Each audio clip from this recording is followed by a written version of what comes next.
Kapag lumapit ka sa Diyos at buong puso mong ipinagkatiwala sa Kanya ang lahat ng iyong problema, mararanasan mo ang kapayapaang hindi kayang ipaliwanag ng mundo.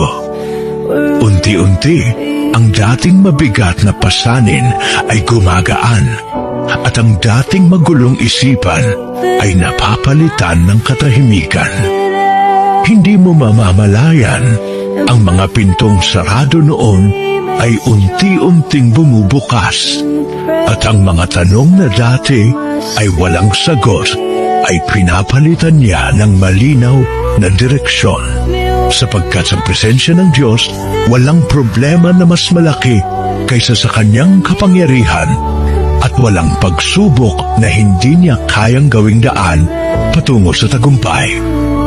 Kapag isinuko mo sa Kanya ang lahat, makikita mo na kahit sa gitna ng unos, may kalakasan. Kahit sa gitna ng luha, may pag-asa. At kahit sa gitna ng kawalan, may bagong simula.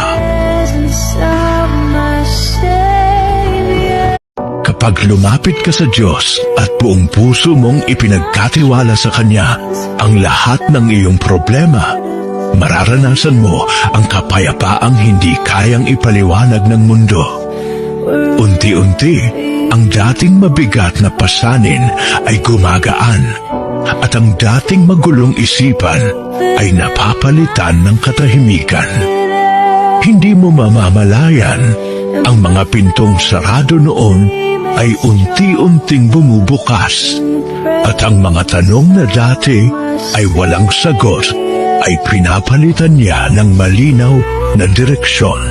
Sapagkat sa presensya ng Diyos, walang problema na mas malaki kaysa sa Kanyang kapangyarihan at walang pagsubok na hindi niya kayang gawing daan patungo sa tagumpay. Kapag isinuko mo sa Kanya ang lahat, makikita mo na kahit sa gitna ng unos, may kalakasan. Kahit sa gitna ng luha, may pag-asa. At kahit sa gitna ng kawalan, may bagong simula.